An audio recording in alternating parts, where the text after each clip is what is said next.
নমস্কাৰ ছাত্ৰ ছাত্ৰীসকল অসম ডিজিটেল শিক্ষা ইউটিউব চেনেললৈ তোমালোকক স্বাগতম জনাইছোঁ। আজি আমি দশম শ্ৰেণীৰ গণিতৰ 8 নম্বৰ চেপ্টাৰ ত্ৰিকোণমিতিৰ পৰিচয় ইন্ট্ৰোডাকশ্যন টু ত্ৰিকোণমিতি চেপ্টাৰটো আলোচনা কৰিম। ত্ৰিকোণমিতি চেপ্টাৰটোৱে আমাক কি শিকাব বিচাৰিছে? ত্ৰিকোণমিতি চেপ্টাৰটোৱে আমাক শিকাব বিচাৰিছে এটা সমকোণী ত্ৰিভুজৰ ক্ষেত্ৰত ইয়াৰ বাহু আৰু কোণৰ জোখমাক। সমকোণী ত্ৰিভুজ কাক বোলে? সমকোণী ত্ৰিভুজ হ'ল এনে এটা ত্ৰিভুজ যি ত্ৰিভুজৰ এটা কোণ সমকোণ অৰ্থাৎ 90 ডিগ্ৰী থাকে। অৰ্থাৎ যি ত্ৰিভুজৰ এটা কোণৰ মাপ 90 ডিগ্ৰী তেনেকুৱা ত্ৰিভুজক সমকোণী ত্ৰিভুজ বুলি কোৱা হয়। এই সমকোণী ত্ৰিভুজৰ এইটো হল সমকোণ অৰ্থাৎ 90 ডিগ্ৰী। এই সমকোণ সাপেক্ষে আমাৰ ত্ৰিকোণমিতি উলিওৱা নাযায়। ইয়াত যে বাকি দুটা সূক্ষ্ম কোণ আছে অৰ্থাৎ 90 ডিগ্ৰীতকৈ সৰু কোণ, সেই কোণ দুটাৰ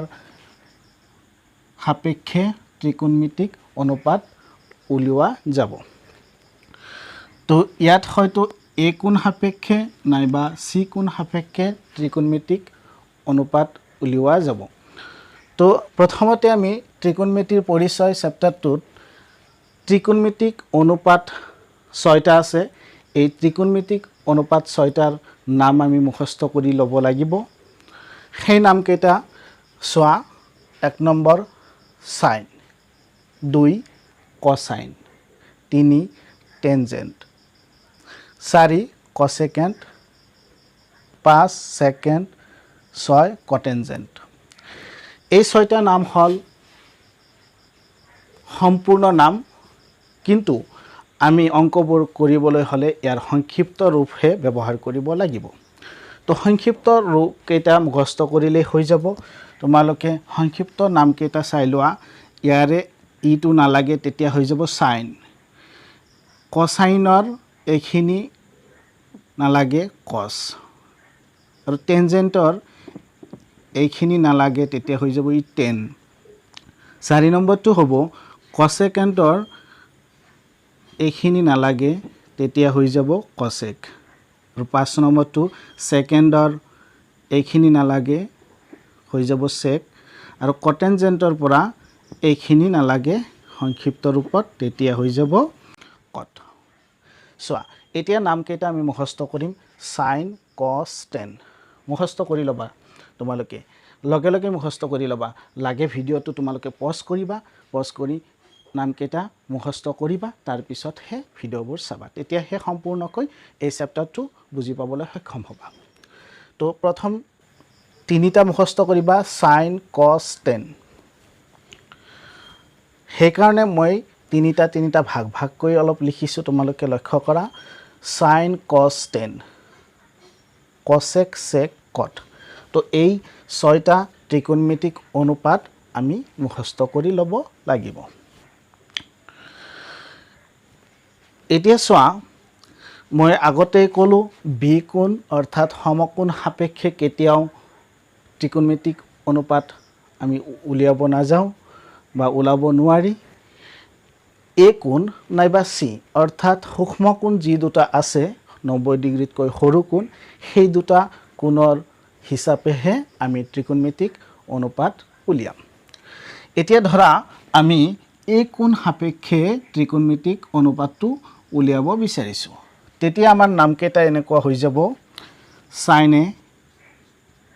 কছে, টেনে, কছেকে, সেকে, কটে। যদি আমি চি কোণ সাপেক্ষে ত্ৰিকোণমিতিক অনুপাত উলিয়াব যাওঁ, তেতিয়া নামকেইটা এনেকুৱা হৈ যাব: সাইন চি, কস চি, টেন চি, কছেক চি, সেক চি, কট চি। কেতিয়াবা এনেকুৱা পাবা, ধৰা এই কোণটো আমি থিতা বুলি ধৰি ল'লোঁ। থিতা হ'ল এটা গ্ৰীক আখৰ। তো এই থিতা আখৰটো কোণ বুজাবলৈ ব্যৱহাৰ কৰা হয়। তেতিয়া আমি যদি থিতা হিচাপে কোণটো নামাকৰণ কৰোঁ, তেতিয়া হ'ব সাইন থিতা, কস থিতা, টেন থিতা, কছেক থিতা, সেক থিতা আৰু কট থিতা। তো আমি এতিয়া নামকেইটা বুজি ল'লোঁ। তিনিটা আৰু এই তিনিটা যে অলপ ভাগ ভাগকৈ লিখিছোঁ ইয়াৰো নিশ্চয় এটা কিবা কাৰণ আছে চাবা তোমালোকে এনেকৈ মানি লোৱা যে 1 নম্বৰটোৰ বিপৰীত 4 নম্বৰটো 2 নম্বৰটোৰ বিপৰীত 5 নম্বৰটো 3 নম্বৰটোৰ বিপৰীত 6 নম্বৰটো হিচাপে আমি পাম সাইন হল কসেকৰ উলটা কস হল সেকৰ উলটা টেন হল কটৰ উলটা আকৌ কসেক হল সাইনৰ উলটা সেক হল কসৰ উলটা কট হল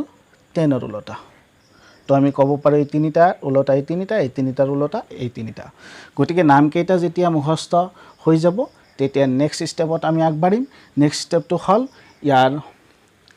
বিপৰীত অনুপাত তো এতিয়া আমি চাম বিপৰীত অনুপাত কেনেকৈ হয় 1 নম্বৰটো তোমালোকে জানা সাইন এ এইটো হল 4 নম্বৰৰ উলটা অৰ্থাৎ ইয়াৰ তলত ধৰা এটা 1 আছে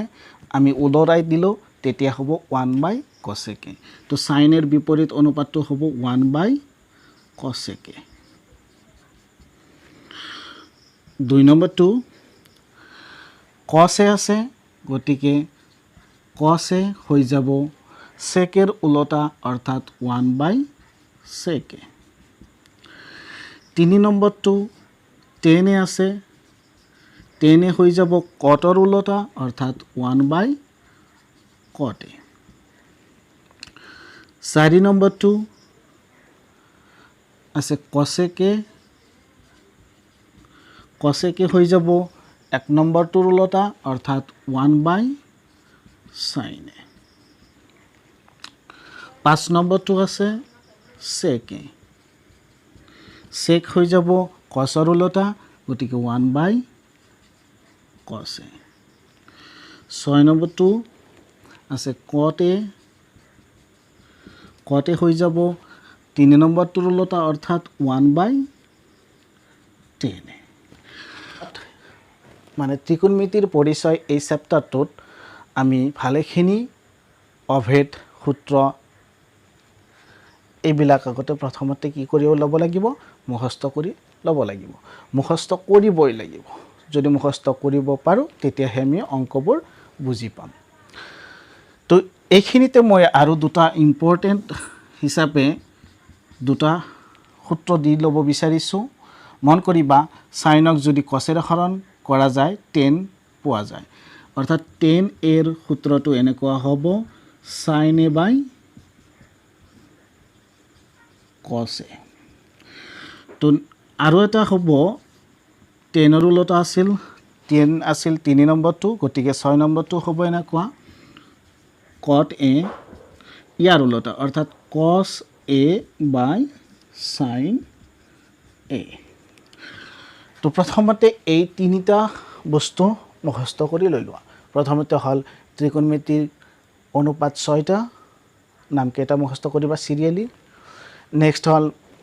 ত্ৰিকোণমিতিৰ বিপৰীত অনুপাত তো ত্ৰিকোণমিতিক বিপৰীত অনুপাত কেইটা মুখস্থ কৰি লোৱা সাইন হল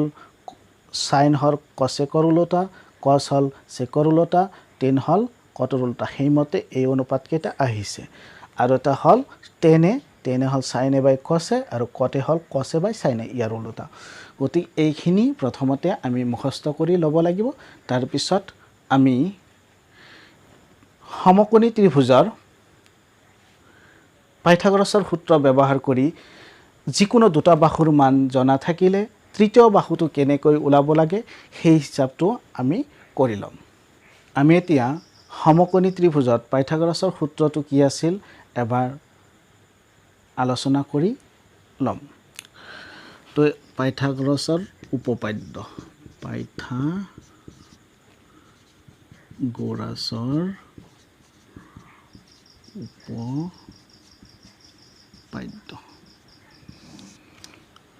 তো পাইথাগোৰাছৰ উপপাদ্যটো কেনেকুৱা আছিল যে যদি আমি কৰ্ণৰ তোমালোকে জানা এইটো লম্ব আগৰ পৰাই পাই আহিছে এইটো লম্ব আৰু এইটো হল ভূমি আৰু এটা হ'ল অতিভুজ বা কৰ্ণ অতিভুজ বা কৰ্ণ তো যদি আমি কি কৰোঁ কৰ্ণৰ এটা বৰ্গ আঁকো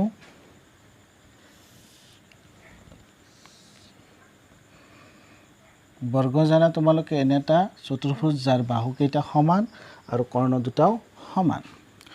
আৰু ইয়াৰ মাজত যদি মই এটা বৰ্গ আঁকো আৰু ভূমিৰ লগতো যদি মই এটা বৰ্গ আঁকো পাইথাগোৰাছে কি কৈছিল যে এই বৰ্গৰ মাজত যিমানখিনি ঠাই আছে এই দুটা বৰ্গৰ মিলি এইটোৰ সমান ঠাই আছে অৰ্থাৎ ইয়াৰ কালিটো এই দুটা বৰ্গৰ কালিৰ সমান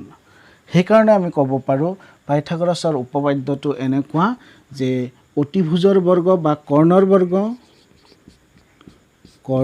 বৰ্গ সমান হ'ব এই দুটা বৰ্গৰ যোগফল অৰ্থাৎ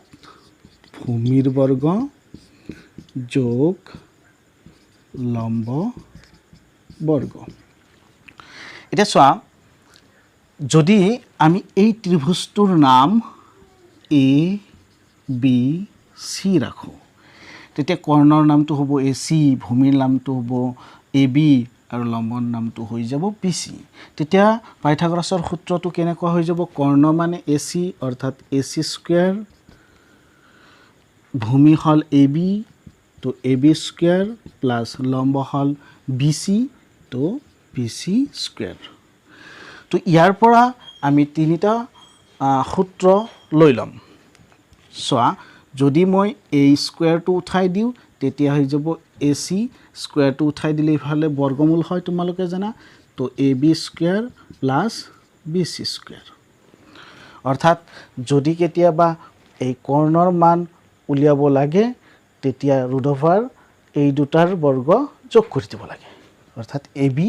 আৰু বি চিৰ স্কুৱেৰ যোগ কৰি দিব লাগে আৰু যদি ইয়াৰ পৰা আমি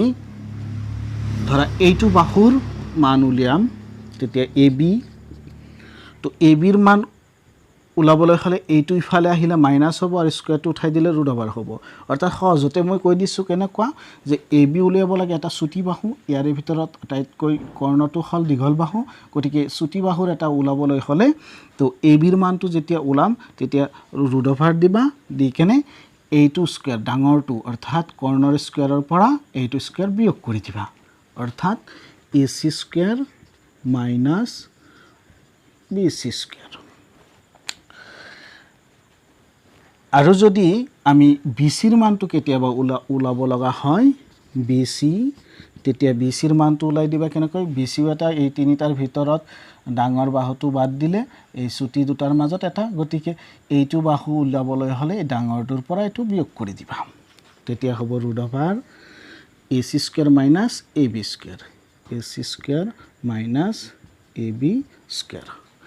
তো ইয়াৰ পৰা এই তিনিটা সূত্ৰ আমি মনত ৰাখিম সহজতে কৰিবলৈ এই তিনিটা সূত্ৰ আমি মনত ৰাখিম কি যদি এ চি ওলাব লাগে ডাঙৰ বাহুটো ওলাব লাগে তেতিয়া আমি ৰুট অভাৰ দি এই দুটা স্কুৱেৰ যোগ কৰি দিম ডাঙৰটোৰ ক্ষেত্ৰত কেৱল যোগ আৰু এই সৰু দুটাৰ যিকোনো এটা ওলাবলৈ হ'লে ৰুট অভাৰ দি কেনে ডাঙৰটোৰ পৰা অইনটো বিয়োগ কৰি দিম স্কুৱেৰ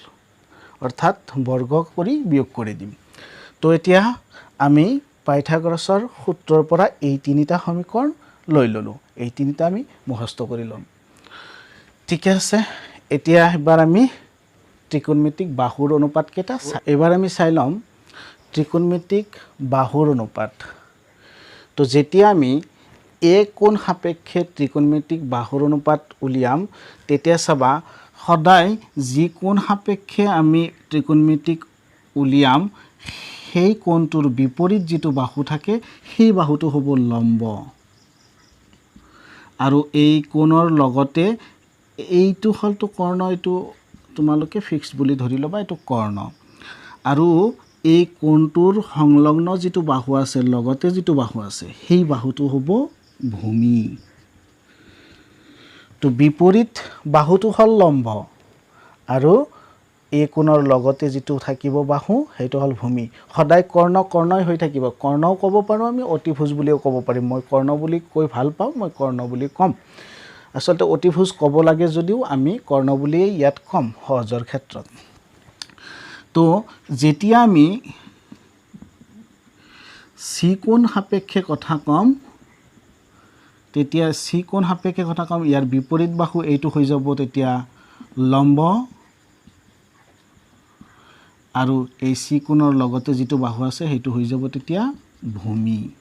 তো এই কনসেপশনটো তোমালোকে ক্লিয়াৰ কৰি লৈ থাকিবা যি কোণ সাপেক্ষে আমি কথা ক'ম তাৰ বিপৰীত বাহুটো হ'ল লম্ব আৰু ইয়াৰ লগতে থকা যিটো বাহু আছে সেই বাহুটো হ'ল ভূমি তো প্ৰথমতে আমি এই কোণ সাপেক্ষে চাই লম তো এই কোণ সাপেক্ষে কি কৈছিলো মই যে ইয়াৰ বিপৰীত বাহুটো হ'ল লম্ব আৰু লগতে লাগি থকা বাহুটো হ'ল ভূমি এতিয়া সাম প্ৰথম ত্ৰিকোণমিতিক অনুপাত সাইনে কোন কোন বাহুৰ অনুপাত হৈ যাব তোমালোকে ভালকৈ মনত ৰাখিবা লম্ব বাই কৰ্ণ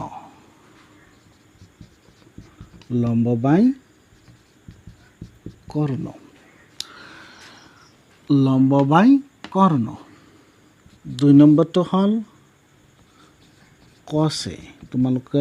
মুখস্থ কৰি লৈছা 2 নম্বৰটো হ'ল কছে হ'ল মনত ৰাখিবা ভূমি বাই কৰ্ণ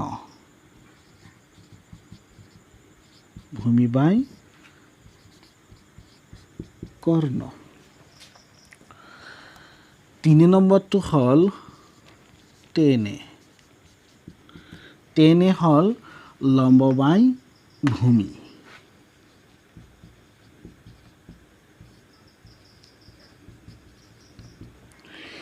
তো ছাত্ৰ ছাত্ৰীসকল এতিয়া তোমালোকে যেনেকৈ নহওক এই তিনিটা মুখস্থ কৰি লোৱা লাগে ভিডিঅ'টো পজ কৰি ল'বা পজ কৰি লৈ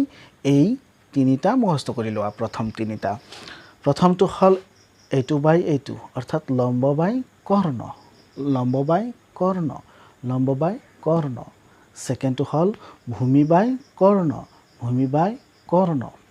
3 নম্বৰটো হ'ল লম্ব বাই ভূমি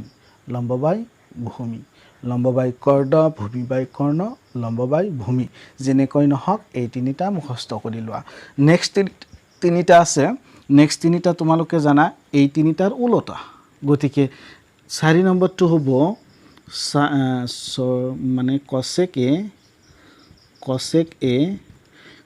এটো তোমালোকে কি পাইছিলা সাইনের উলটা অর্থাৎ সাইনে যদি আছিল লম্ব বাই কর্ণ এবার হয়ে যাব কর্ণ বাই লম্ব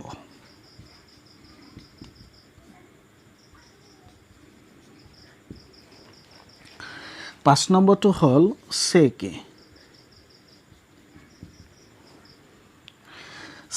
এ হল কসের উলটা গতিকে কসে আছিল ভূমি বাই কর্ণ এবার হয়ে যাব কর্ণ বাই ভূমি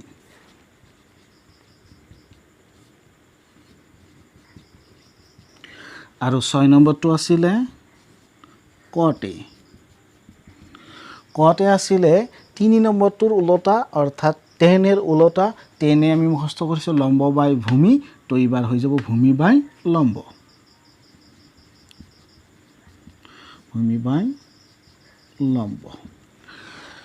তো আটাইতকৈ দৰকাৰ এই 6টা মুখস্থ কৰিবলৈ প্ৰথম 3টা মুখস্থ কৰি লোৱা নেক্সট 3 লাগিব আৰু যেনেকৈ নহয় মুখস্থটো কৰি ল'ব লাগিব এতিয়া চোৱা এতিয়া আমি কি কৰিম